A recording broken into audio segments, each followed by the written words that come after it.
The Galactic Council chamber hummed with the usual noise of 1,000 different species trying to be heard at once.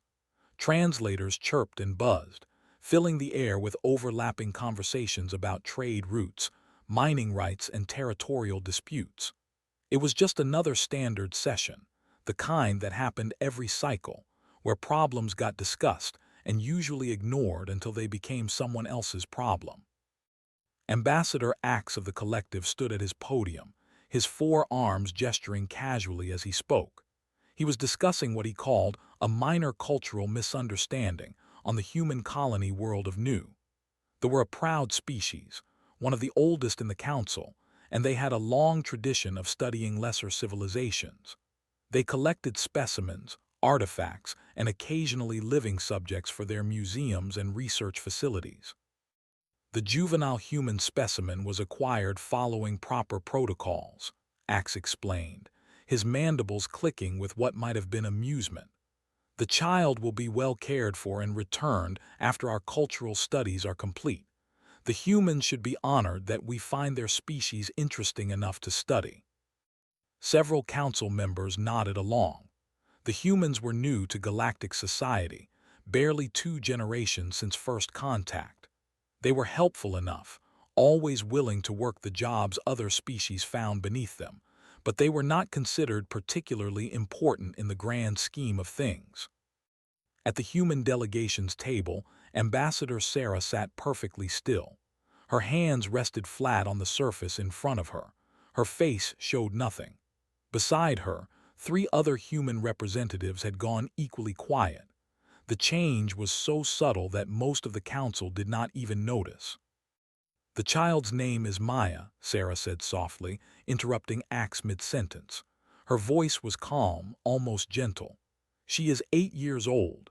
She likes drawing pictures of stars and wants to be a botanist when she grows up.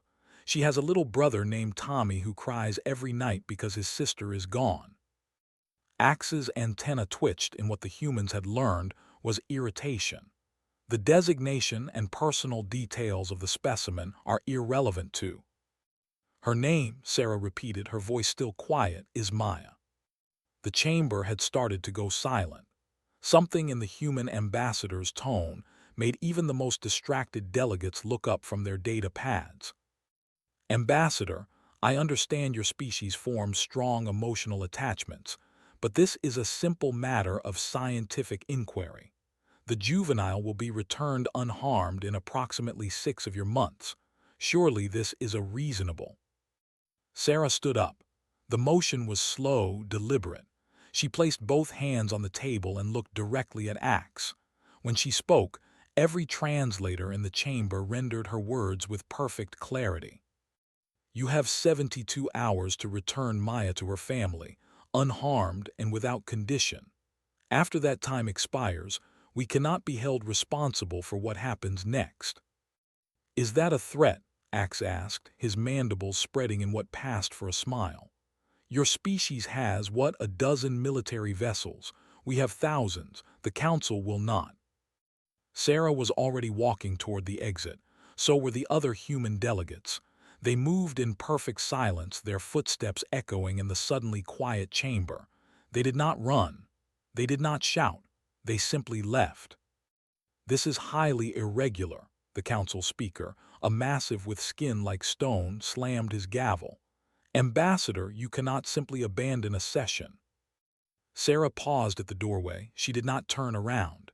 "We are not abandoning the session, speaker. We are going home, all of us. Every human in council space. We are going home." Then she was gone. The council chamber erupted in confused chatter. Several delegates laughed. The humans were being dramatic, as young species often were.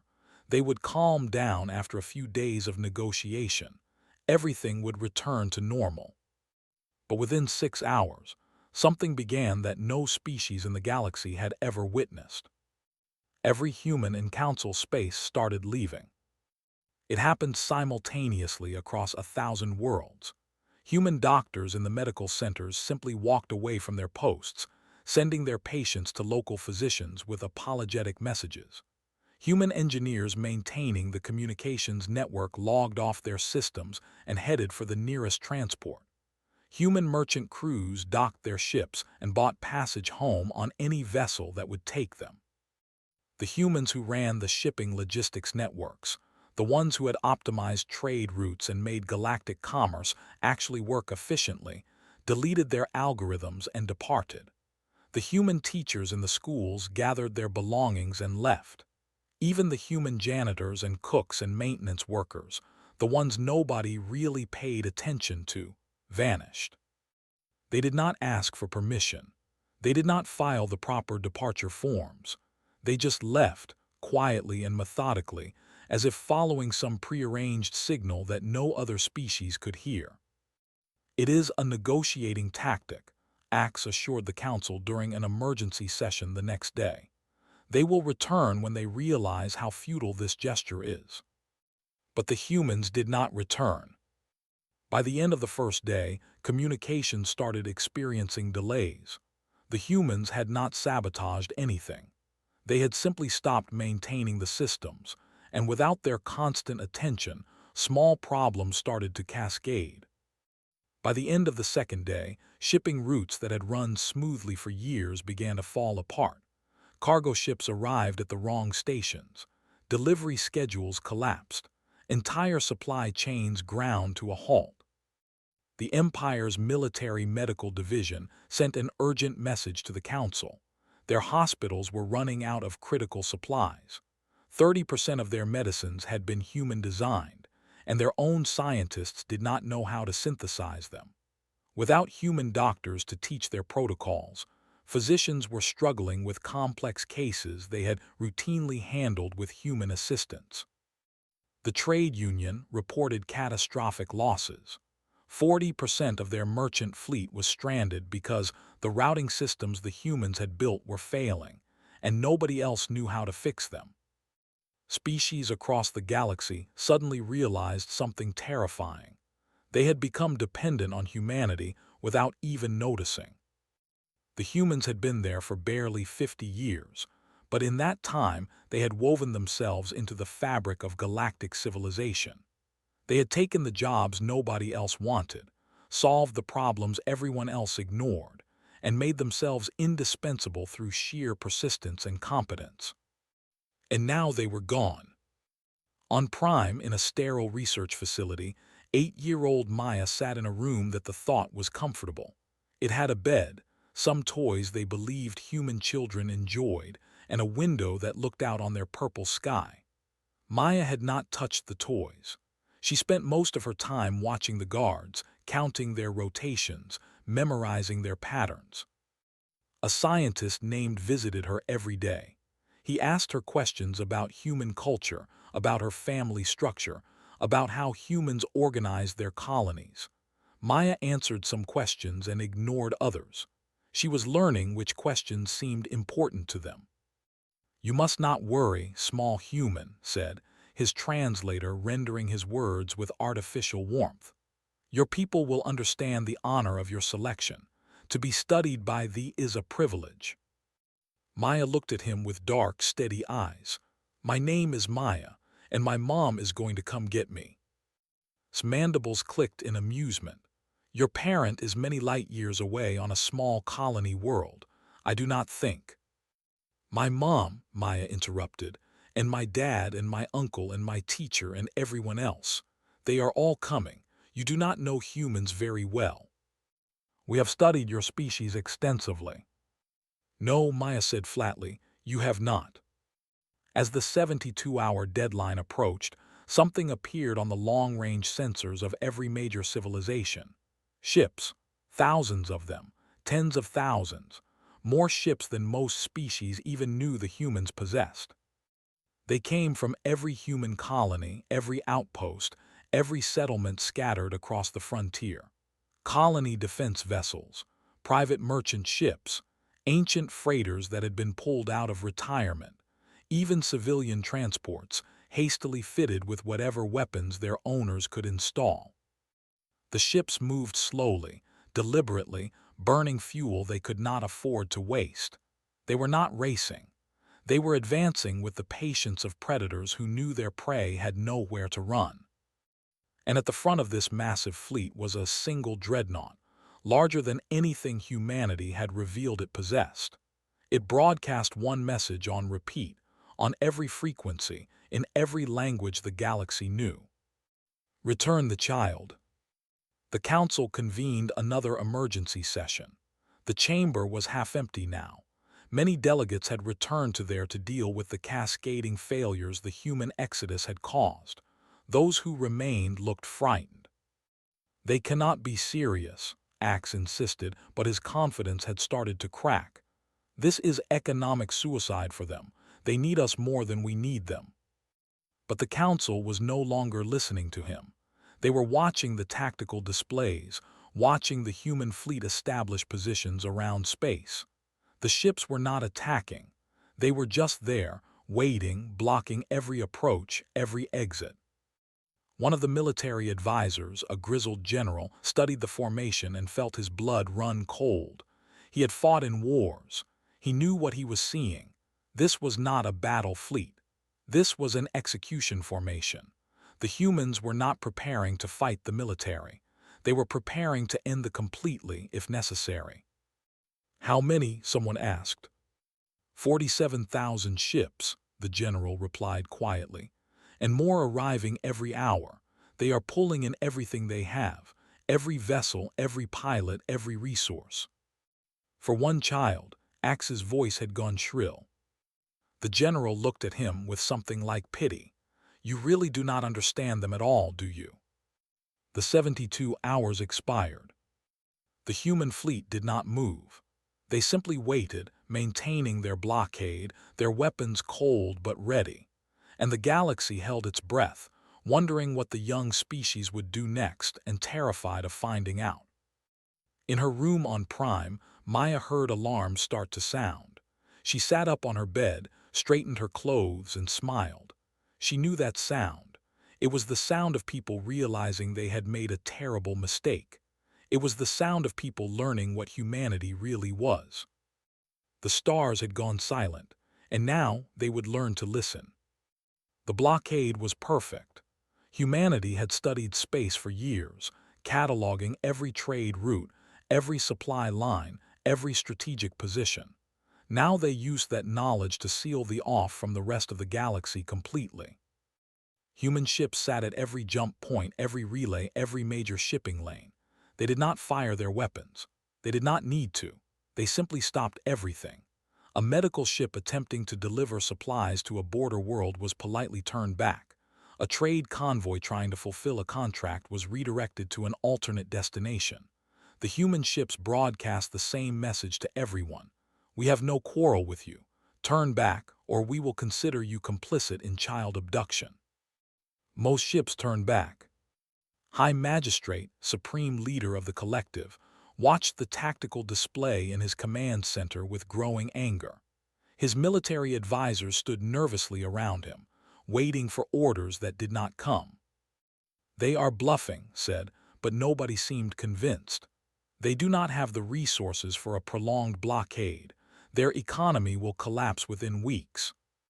Magistrate, one of his advisors ventured carefully, their economy is already collapsing. Our intelligence suggests their colonies are rationing food. Their industrial output has dropped 70% because they have diverted every resource to this fleet. They are committing suicide over this. Then they will surrender soon. Respectfully, Magistrate, I do not think they will. His mandibles snapped shut with a sharp crack. He had ruled the collective for 40 years, had navigated countless political crises, had stared down species far more powerful than the humans. But something about this situation felt different, wrong, like he had triggered some mechanism he did not understand. The council speaker contacted him personally. The ancient appeared on his screen, looking exhausted. Magistrate, the council strongly urges you to return the human juvenile immediately. The situation has become untenable.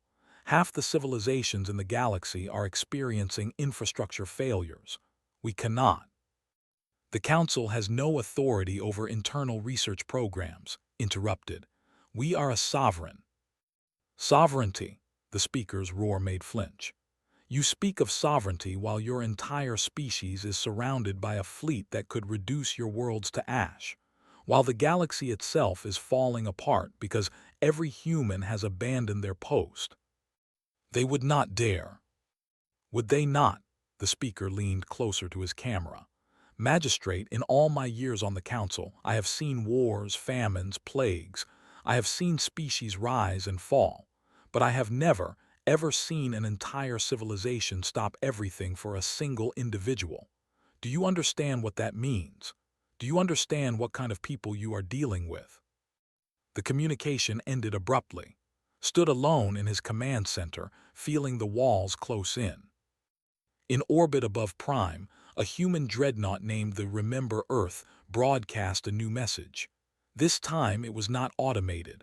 This time it was personal. Admiral James appeared on every screen in space. He was an older man, gray-haired, with tired eyes and hands clasped behind his back. When he spoke, his voice was conversational, almost gentle. My name is James. I am the commander of the human fleet currently surrounding your worlds. I want to tell you about my species, so you understand what is about to happen. We are young, as you know. Our first ventures into space were crude, desperate things. We pulled ourselves out of our gravity well through sheer stubbornness and the bones of pioneers. We reached the stars because we refused to stay on one world.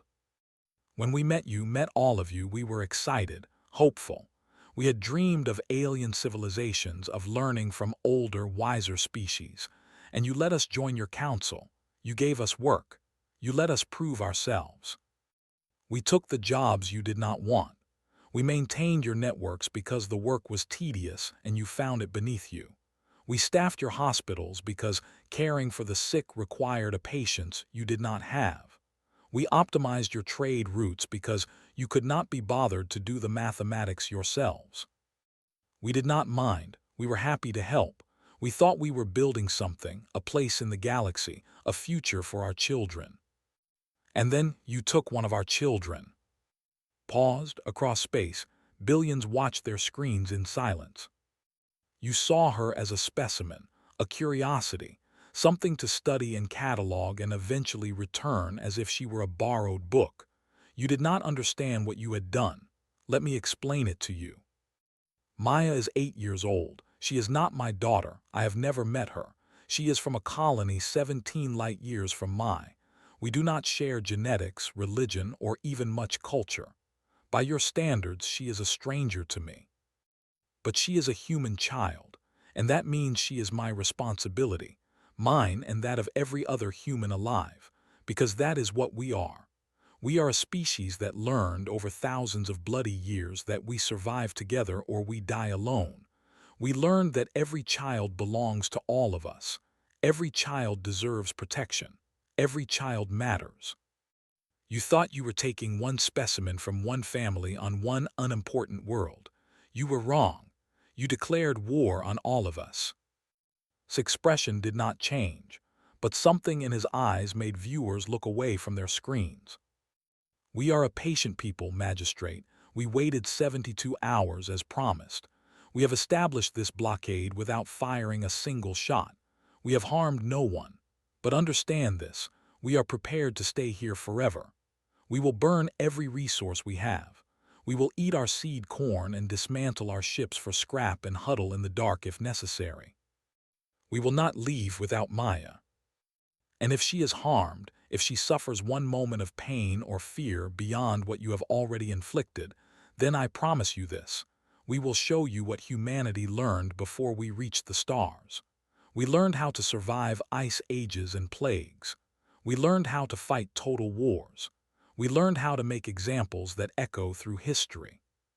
We are builders and healers and explorers, but we remember how to be destroyers. We remember, and we would rather not show you. Please do not make us show you. The broadcast ended. In the research facility, Maya was not alone anymore. Over the past days, she had discovered there were other children in the facility. young beings from different species, all taken for cultural studies. A small named who cried for his mother, two siblings who huddled together in their cell, even two young whose parents had spoken against the collective and been disappeared. Maya had started teaching them games. She showed them how to play hand-clap patterns that helped them keep track of time. She told them stories about Earth, about humans who never gave up, who always found a way home. She made them feel less alone. When the facility shook from a distant explosion, the other children screamed.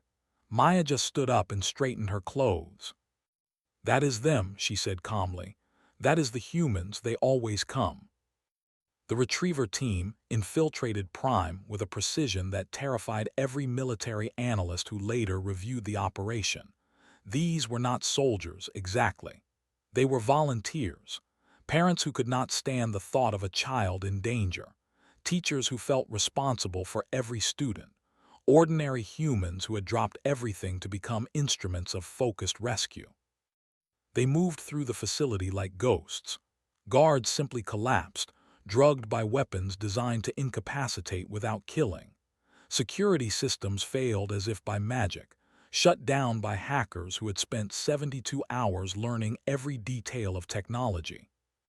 Captain Lisa found Maya leading a group of young aliens down a corridor, following an escape route the girl had somehow mapped out. When Maya saw the human in tactical gear, she did not cry or run. She just smiled. "I knew you would come," Maya said. "Can we take the others that took them too?" Lisa knelt down to Maya's level. "Yes, we are taking all of you. Was there ever any doubt?" "No," Maya said seriously. "You are human. Humans do not leave children behind." The extraction took 17 minutes. By the time security realized what was happening, the retriever team and all the children were already in their ship, burning for orbit at speeds that should have torn the vessel apart.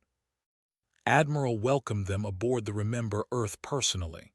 He looked at Maya, this little girl who had changed everything, and found he could not speak for a moment. "Thank you for coming," Maya said politely, as if he had just arrived for a scheduled appointment. "Always managed. We will always come." Then he opened a channel to the entire fleet, to every human ship surrounding space. "We have them, all of the children. Mission accomplished." Across 47,000 ships, crews erupted in celebration. Some cried, some laughed, some just sat in silence, overwhelmed by relief. But the fleet did not move. The blockade remained. Opened a new channel, broadcasting to Magistrate. "We have the children, all of them. Now, Magistrate, we will discuss the price of taking them in the first place, and I promise you the conversation will not be pleasant." The council chamber had never been so crowded. Every species, every delegation, every member had come for this session. They came because they knew they were witnessing something that would define galactic civilization for generations. The humans were back, but they were different now. They stood at their delegation table with a quiet confidence that had not been there before. They had left as subordinates, helpful assistants in a galaxy run by their betters. They returned as something else entirely. Ambassador Sarah stood before the assembly. Behind her, on screens that filled the chamber, evidence scrolled past. Files, records, testimony, a complete accounting of every child that had taken over the past 200 years. Hundreds of them, juveniles from dozens of species, taken without consent, studied like animals, and sometimes never returned. Some had died in captivity, their deaths recorded as experimental complications. Others had been returned so damaged that their families barely recognized them. The gallery was silent. The evidence was irrefutable, compiled with human thoroughness, cross-referenced, and the humans had spent their silent period doing more than just withdrawing. They had been investigating, building a case, preparing for this moment. "For 2 centuries," Sarah said quietly, "the collective has operated child abduction as official policy. They called it cultural research. They called it scientific inquiry. They called it many things, but the truth is simple. They stole children. She paused, letting that word hang in the air. Stole. Many of you filed complaints. The Empire reported 17 missing juveniles. The trade union reported 23. Smaller species, ones without military might or economic leverage, reported dozens more. And the council did nothing, because they were powerful and the missing were not. Magistrate stood at his delegation's table. He looked older now, diminished. The blockade had been lifted 2 days ago, but the damage to his collective was catastrophic. Food shortages, economic collapse, civil unrest, and the shame of having the galaxy's youngest species force him to surrender. Ambassador, the collective has already agreed to your terms. We will provide reparations. We will reform our research protocols. This matter, Sarah interrupted, is not closed. You agreed to our immediate terms to end the blockade. Now we discuss the permanent consequences. She turned to address the entire council. When we joined this council, we were told we were entering a civilized society, a place where laws mattered, where justice was more than who could build the biggest fleet. We believed that. We wanted to believe that. But you did not see us investigating your crimes because you do not know how to recognize human anger. We do not scream. We do not make threats. We document, we remember, we calculate, and then we act. The ambassador, an ancient creature who had witnessed the rise and fall of empires, rose slowly from his seat. His voice creaked like old wood. Ambassador, I believe I speak for many here when I say we have misunderstood your species. We saw your helpfulness as subservience, your patience as weakness, your emotional attachments as a liability. But what you did, stopping your entire civilization for a single child, has forced us to reconsider everything we thought we knew. What are you? Sarah looked at the old alien with something like sadness. We are a species that evolved in small tribes where every child belonged to everyone, where a baby's cry would bring every adult running, regardless of who the parents were. We are a species that learned, painfully and over, that the strong must protect the weak or civilization itself collapses. We are a species that has faced extinction, prejudice, genocide, and horror. We have done terrible things to each other. We have made mistakes that haunt us still. And from all that pain, from all that darkness, we learned one fundamental truth. The only response to cruelty is to ensure no being ever faces such cruelty alone. You see children as individuals, as property of their genetic progenitors. We see them as our future, our hope, our reason for existing. Harm one and you have harmed all of us, not because we are warlike, but because we are human. The ambassador, a female warrior with scars marking her face, stood next. My species lost children we filed complaints, we were ignored. When the humans stopped everything to save one child, we thought you were fools. Now we understand. You are showing us what we should have done, what we should have been doing all along. She turned to the council speaker. I propose the creation of a Galactic Child Protection Accord, with humanity as primary enforcers. No juvenile of any species should ever be taken without consent.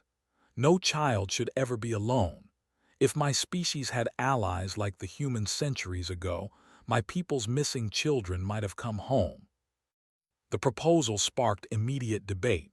Some species supported it enthusiastically. Others worried about giving the humans too much authority. But the underlying current was clear. The balance of power had shifted. The humans were no longer the helpful newcomers. They were the species everyone needed to take seriously. Magistrate watched his civilization's status crumble.